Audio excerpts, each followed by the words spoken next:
Bonjour et bienvenue dans votre chaîne L'univers de SVT au Maroc. Dans cette séance, on commence la première séquence du chapitre de la respiration et c'est la respiration chez certains êtres vivants.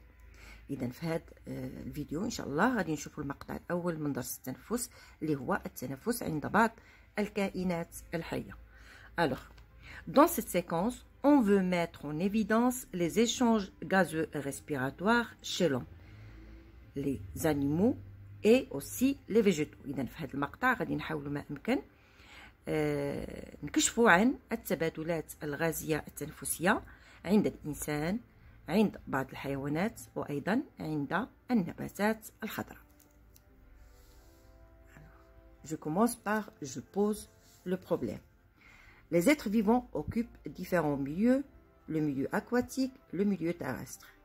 إذا كما كتعرفوا الكائنات الحية تعيش في أوساط مختلفة اللي هو الوسط المائي والوسط الهوائي أو الأرضي.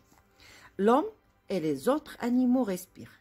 إذا الإنسان مثله مثل باقي الكائنات الحية والحيوانات فهو يتنفس، بمعنى أنه il absorbe et rejette des gaz، بمعنى أنه يأخذ بعض الغازات ويطرح غازات أخرى في وسط عيشه. La première question, comment se font les échanges gazeux respiratoires entre l'être vivant et son milieu؟ إذا هنا السؤال مطروح، كيفاش كتتم هذه التبادلات الغازية التنفسية بين الكائن الحي ووسط عيشه؟ Alors, on commence par la première activité, activité 1, la mise en évidence de la respiration chez l'homme. إذا غادي نبداو بالنشاط الأول اللي هو الكشف عن التنفس عند الإنسان، ونقوموا بالتجربة الأولى. Alors, le document 1 qu'on voit ici, la mise en évidence du rejet du dioxyde de carbone, comparaison entre l'air inspiré et l'air expiré. Alors, une expérience réalisée bien sûr par deux enfants. Quand l'un des deux enfants souffle, l'air expiré barbote dans le flacon B. Quand l'autre aspire légèrement, l'air qu'il inspire traverse le flacon. Les deux flacons contiennent de l'eau de chaud. Résultat, au bout de quelques minutes, le contenu du flacon B est trouble, celui du flacon A demeure limpide. إذا هذه التجربة هي تجربة بسيطة جدا، استعملنا فيها ما يسمى بلو دو شو اللي هو ماء الجير، وضعنا ماء الجير بطبيعة الحال في لو فلاكون A. Alors au début درنا في نفس لي دو فلاكون. Alors في الفلاكون A والفلاكون B درنا bien sûr ماء الجير. إذا انطلقنا في بداية التجربة بماء الجير، كما كتلاحظوا في بداية التجربة كان ماء الجير صافي في كلتا أو في كلتا الحالتين. Alors le deux chaud du flacon A est traversé par l'air inspiré. Il reste limpide. كما كتلاحظوا الماء هنا في الفلاكون A بطبيعة الحال كيدوز منه l'air inspiré اللي هو الهواء المستنشق، وبالتالي فماء الجير كيبقى صافي. il reste limpide كيبقى صافي. Par contre, le deux chaud du flacon B est traversé par l'air expiré. Alors هنايا في الفلاكون B الطفل يقوم بالزفير، وبالتالي فهنا يمر واحد الهواء اللي هو مزفر، وبالتالي كما كتلاحظوا اللون نتاع هاد ماء الجير بعد ما كان في البداية صافي أصبح تروبل، يعني عكر، أصبح الماء عكر. Alors, on passe au document suivant. Alors, le deux chaud. Alors, vous voyez ici, la mise en évidence de la présence de dioxyde de carbone dans l'air expiré. Donc, la même chose, غادي نستعملوا دائما ماء الجير. إذن, après 10 inspirations, le deux chaud est limpide. Après 10 expirations, le deux chaud devient trouble. Alors, شنو غادي نقدروا نقولوا هنايا؟ qu'est-ce qu'on peut dire? Alors, au début, alors نحاول باش نبين لكم هذا الشيء مزيان. Pardon. Alors, au début, au début de l'expérience ici. Chaque flacon contient de l'eau de chaud qui est limpide. Alors, l'aspect de l'eau de chaud après 10 inspirations. Et ici, on a l'aspect de l'eau de chaud après 10 expirations. Alors, quand l'enfant inspire, dans ce cas, l'eau de chaud reste limpide, mais le gir kibqa safi. Par contre, au cours de 10 expirations, on constate que l'eau de chaud devient trouble. إذا الماء الجير هنايا تغير اللون ديالو أصبح عكر. Alors, أول حاجة علاش بالضبط كنستعملوا l'eau de chaud? Pourquoi on utilise exactement l'eau de chaud?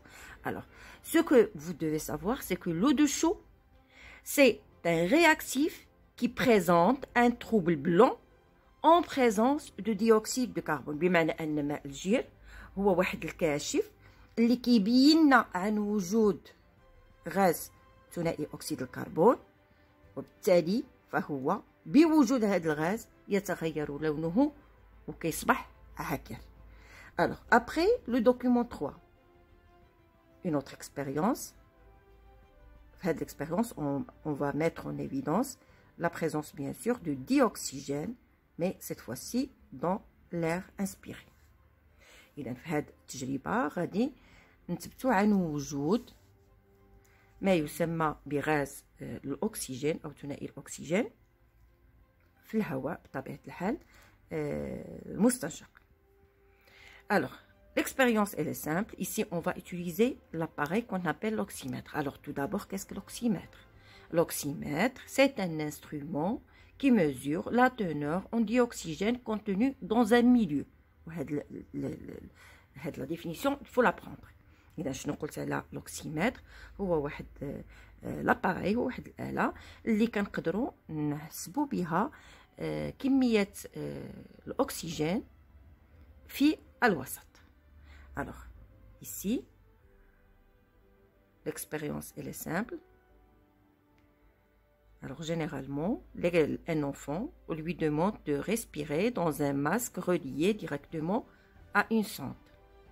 La sonde, elle est reliée, ou bien la sonde qui va mesurer la teneur en dioxygène de l'air inspiré et de l'air qui est expiré. Et cette sonde, elle est reliée à l'oxymètre, qui est l'appareil qui va bien sûr réaliser ces mesures. Alors, l'air inspiré contient 20,9% d'oxygène. Par contre, l'air expiré contient 15,7% de l'oxygène. Après, alors, l'enfant a absorbé 20,9% d'oxygène. Il a dégagé rien que 15,7% d'oxygène. Alors, la différence, c'est à peu près 5,2. Alors, bien sûr, la quantité d'oxygène, elle a été consommée par, bien sûr, cet enfant. Alors, dans ces deux expériences, les deux expériences, on a la première et la deuxième. La conclusion qu'on peut donner ici, que à partir de ces exemples, l'organisme humain réalise des échanges respiratoires gazeux. Alors, on a l'organisme, il absorbe le dioxygène et rejette le dioxyde de carbone. Et bien sûr, là-dessus, on l'a prouvé par des expériences. Très bien. Passons maintenant à l'activité 2. Alors, l'activité 2, comme vous voyez,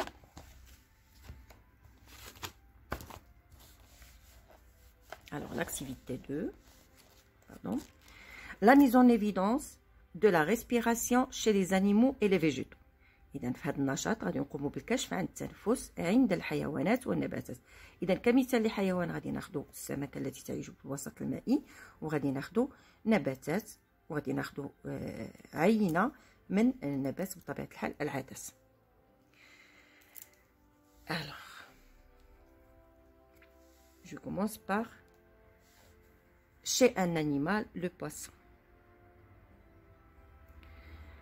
Pour montrer que le poisson consomme de l'oxygène, on utilise une sonde à oxygène. Alors, on utilise une sonde à oxygène reliée à un oxymètre. L'oxymètre enregistre les variations de la quantité de dioxygène dissous dans l'eau et les transmet à un ordinateur et les résultats s'affichent sur l'écran sous forme d'un graphe.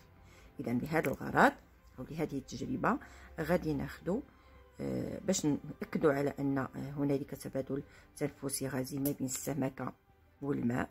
غادي نقوموا بطبيعة الحال بوضع واحد لاصوند ونربطوها بطبيعة الحال بالجهاز اللي هو الأوكسيمتر.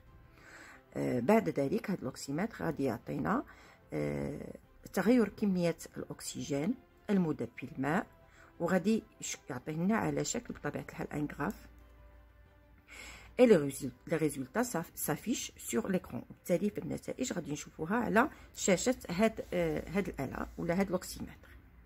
Alors, le schéma du montage pour mesurer la consommation d'oxygène du poisson rouge. إذا هاد التجربة غادي تمكنني فقط من معرفة كمية الأكسجين بطبيعة الحال اللي غادي تستهلكو هاد السمكة داخل هاد l'aquarium أو هاد الممر. Très bien. Alors, le graphique montre l'évolution de la teneur en dioxygène dans l'enceinte de l'aquarium en fonction bien sûr du temps. Alors, à un temps t est égal à 0, à peine درنا le poisson dans l'aquarium, le taux de l'oxygène était à peu près de 15%. Après 600 secondes, vous voyez ici, le taux d'oxygène a diminué jusqu'à 5%. Alors, le graphique du document 5 montre que durant les 600 secondes, la teneur en dioxygène dans l'enceinte où on a placé le poisson a diminué de 20%, à peu près 20%, jusqu'à 10%. Alors, les 10% d'oxygène a été, bien sûr, utilisé et c'est le poisson qui a consommé cette quantité d'oxygène. Passons maintenant chez un végétal, les lentilles. إذا هنا تأكدنا على أن كمية الأكسجين اللي نقصت فقد استهلكتها السمكة أثناء تنفسها بالفعل فهي تأخذ الأكسجين المذاب في الماء. ألوغ ودابا غادي ندوزو ليكزامبل نتاع الفيجيتال نتاع النبات اللي هو نبات العدس. Alors, l'expérience elle est simple. Alors, qu'est-ce qu'on va faire? On va prendre, alors on place des lentilles. Alors, ces lentilles, on va prendre deux types de lentilles. غادي ناخذ des lentilles sèches اللي هو بذور اللي هي جافة وغادي ناخذ aussi des lentilles en germination اللي هي بذور العدس أثناء مرحلة لا جيرميناسيون هي بدات